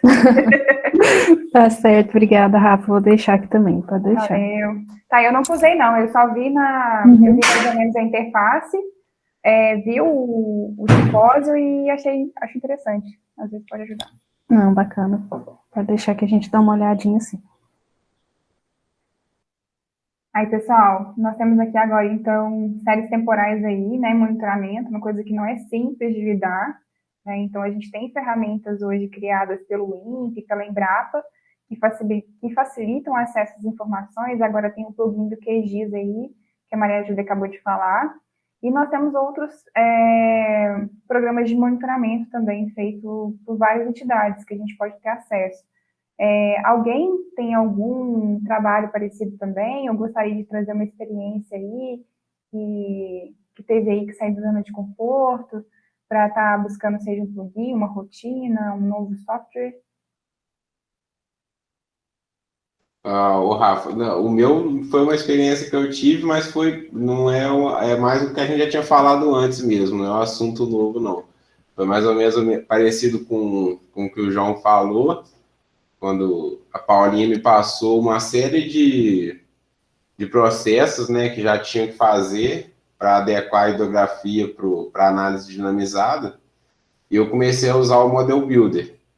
Foi aí que me ajudou um pouco a ter mais contato com o Python também, porque eu não tinha estudado a linguagem. Quando eu tive contato com programação, eu aprendi C primeiro e depois Java. Depois eu comecei a mexer com Gel e a programação ficou um pouco de lado. Quando voltou a surgir a programação nas tarefas do dia, né, vamos dizer assim, já era o Python e eu não conhecia nada. Apesar de ser uma linguagem, vamos dizer assim, relativamente mais fácil em comparação com as outras, é diferente, né? Tem as suas particularidades. E o Model Builder me ajudou bastante nesse primeiro contato, porque em certos momentos, assim, você domina mais o ArcGIS, né, do que a linguagem de programação em si. E você, igual a gente já tinha falado antes, usando o visual do Model Builder e exportando para o script, né, ajuda você a estudar mais, porque você começa a linkar com a parte que você já sabe de Gel. Isso, para mim, foi uma coisa que me ajudou bastante. E talvez ajude mais gente também que está começando, né, para não assustar tanto. Se for pegar, vou fazer um curso de Python, vamos dizer assim, né, mais geralzão. Eu acho que embola um pouco. Porque, igual vocês falaram, eu acho que a coisa mais importante é você ter a demanda. Assim, você precisar daquilo para alguma coisa específica. Porque senão você aprende muita coisa e fica aquilo jogado, né? Você não consegue linkar, você não consegue aplicar em nada. Acaba meio que perdendo, vamos dizer assim. Concordo plenamente. Acho que a gente sempre vai fazer da necessidade nosso aliado no aprendizado, né? Então, se a gente tiver que atender alguma coisa, você vai ter que fazer isso. Pô, mas eu não sei. Mas eu vou ser a pessoa. Então, sai da zona de conforto, aprende alguma coisa e realmente, o Model Builder, ele tem essa facilidade. Uma coisa que eu queria falar também, galera, a gente está falando aqui também de Google Earth Engine. E a gente vai dar as caras direto no Google Earth Engine e com JavaScript, né? Se alguém quiser. Mas a gente tem, além do Google Earth Engine, a gente tem o Earth Explorer. O Earth Explorer, que é dentro do Google Earth Engine, né? Você consegue fazer alguns processos que você poderia estar fazendo dentro do Google Earth Engine via código. Só que nesse Earth Explorer você faz por botões, certo? Você vai lá, pesquisa, e você consegue pesquisar a coleção, carregar a coleção, você consegue inserir uma poligonal se você precisar, você consegue fazer classificação por lá, se você quiser. Ele tem uma interface bem, eu acho não é muito amigável, não, mas são botões, né? E se você quiser replicar o que você fez para o code do GE, você consegue exportar o que você fez pelo Work Explorer. Então, assim, acho que também quem está querendo testar o Google Earth Engine aí, da mesma forma que o Ivan trouxe aí o Model Builder, é ir primeiro para o Work Explorer, que é essa interface do GE com os botõezinhos, e fazer uma experiência aí de um piloto, verificar mais ou menos o que quer fazer, e aí você exporta e consegue fazer no Google Earth Engine, e aí você vai entender o que ele está querendo dizer, né? Fora os helps também, que tem no Google Earth Engine para estar trabalhando aí ainda. Isso tudo em JavaScript, tá? Não é em Python. E aí, gente?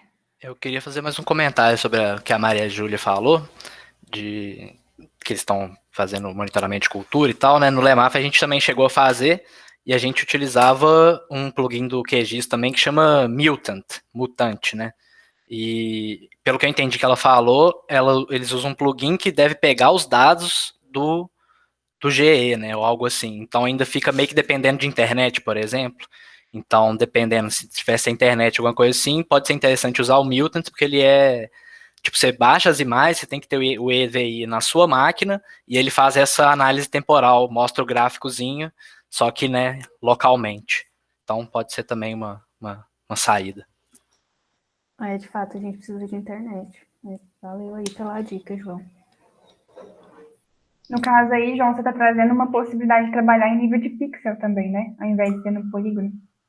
Isso, nível de pixel também. Exatamente. Às vezes você está trabalhando com uma resolução, com uma escala menor, Maria Júlia, por exemplo, vamos supor que você está trabalhando com uma área menor, né? Eu queria trabalhar com, por exemplo, uma imagem de 2 metros, né? E você vai utilizar esse plugin e não vai atender. E esse Mutant, você poderia estar utilizando essa forma para o pixel que você está trabalhando, certo, João? Ou eu estou falando... Não, é isso mesmo. Depende da imagem que você estiver usando, né? Vai ser o mesmo pixel dela. Aí isso é bacana, te dá uma flexibilidade maior de trabalho, né? Com certeza. Demais. Você escreve aí no chat. Ah, você já escreveu, né, Rafa? Isso. Obrigada. E aí, gente, o que mais? Estamos aí prestes a encerrar a guilda, então, assim, eu queria que vocês pudessem aproveitar esses 15 minutinhos que restam aí ainda para a gente trocar mais experiência, tá vendo? A Maria Júlia, Milton, João, Minicondas, RT aí, nós estamos aqui só trocando... Eu só tô notando. Isso aí. Eu também notei várias coisas aqui. Galera da Vega, Cita, Cria... A Zeta já falou demais, deu no livro. O pessoal vai se soltando aos poucos depois, Rafa. O pessoal tá muito quietinho. Eu vou fazer um pedido aqui, então, aproveitar que tem uma galera da TI aqui que eu tô vendo, Rômulo, que é dev, chamar vocês para a gente, em algum momento, fazer uma iniciação da nossa equipe já no GitLab, vai ser importante para a gente. Se vocês puderem, em alguma guilda, pode ser e tal. Vai ser bem legal. Bom, pode seguir, galera. Então tá. Bom, ficou o convite aí, então. Gente, uma coisa também que eu acho super válido é que nunca uma cabeça vai conseguir pensar sozinha. Então, assim, é sempre bom a gente estar trocando figurinhas, a gente estar buscando outras pessoas, mesmo que não seja do GEL, pode ser do TI, como a gente estava falando aqui agora, que são pessoas que têm mais conhecimento, mais expertise com programação e tal. E aí a gente, assim, né, além de todo esse processo aí, né, então um trabalho em equipe, a extrapolar as barreiras aí das tribos e dos times e das equipes para a gente estar sempre recorrendo e pedindo ajuda aí para a gente conseguir fazer e trabalhar, né? O Rômulo respondeu aí, eu acabei de entrar, mas pode me mandar mensagem. Valeu, Rômulo. É nóis. Gente, mais alguém aí? Mais alguma pergunta? Algum questionamento? Bernardo, quer falar mais alguma coisa? Você que é o expositor hoje. Uai, gente, eu acho que eu gostaria mais de agradecer a presença de todo mundo. tirar esse tempinho aí para me escutar falando também. Já anotei bastante coisa, vou procurar saber. As dicas aqui foram muito importantes, eu acho que vai ajudar muito, vai agregar muito no nosso trabalho, Rafa, Paulinha. Mas é isso, galera, agradecer novamente. Toda a guilda, queria que vocês estivessem novamente aqui, participassem também, trouxessem informações novas, independente do assunto que foi exposto ou não. Porque o espaço é esse, a gente tem que fazer essa integração. Todo mundo tem um conhecimento em comum aqui, eu acho que sim, né? Eu acho que seria bem interessante também mostrar um pouco de cada expertise de cada um, né? É isso. Obrigado, gente, por estar aqui. Valeu, Bernardo, obrigado mais uma vez, parabéns pela sua apresentação, eu acho que foi bastante enriquecedor a conversa que a gente teve aqui hoje, o bate-papo. Eu gostaria de aproveitar o espaço também, que a gente viu que essa guilda ela foi mais um bate-papo do que uma exposição, né? A exposição do Bernardo foi bem breve, então eu queria aproveitar os minutos finais e saber se vocês têm sugestão de novos temas para a guilda, né? Então, se vocês têm alguma demanda, se vocês têm algum assunto que vocês gostariam que fosse tratado aqui, ou até mesmo se vocês gostariam que alguma pessoa viesse aqui, ou algum de vocês quisessem vir aqui expor também, tá? A gente está aberto. Então, assim, pode manifestar agora ou pode manifestar depois, tá? Fiquem à vontade para conversar com a gente. Eu vou deixar meu e-mail aqui no chat, né? Aí nós temos duas pessoas aqui que atuamos como facilitadores da guilda, né? Que somos eu e o Gabriel, e a Paulinha aí na nossa supervisão. E é isso. Bem lembrado, Rafa, e também acrescentando que o formato da guilda, gente, ele é bem variável, ele é bem moldável, então, assim, ele vai de acordo com a necessidade da gente, sabe? Então, se vocês tiverem ideia de algo prático, até mesmo falando desses scripts aí, que vocês quiserem trazer pra gente, ou que vocês acham interessante que a gente aborda, deixe sugestões, né? Pode entrar em contato com a gente, que a gente está aberto. Beleza? Só uma outra coisa também, se caso vocês queiram, se tiverem interesse em alguma coisa que eu apresentei aqui, de alguma parte do pré-processamento, das imagens, de todos os scripts, é só me mandar um e-mail, tá? Procurar qualquer um dos meninos aqui também da Zeta, do GEL, que a gente vai conversando. Tá tudo disponível, gente. Bom, eu acho que é isso, né, galera? Valeu demais todo mundo, valeu, Bernardo. Valeu demais pela presença de vocês, pela contribuição de todo mundo, foi bem legal hoje. Eu vou disponibilizar essa gravação em resposta ao e-mail de convite que eu enviei para cada uma das empresas, então, assim que estiver pronta essa gravação, vocês podem solicitar o superior de vocês. E é isso.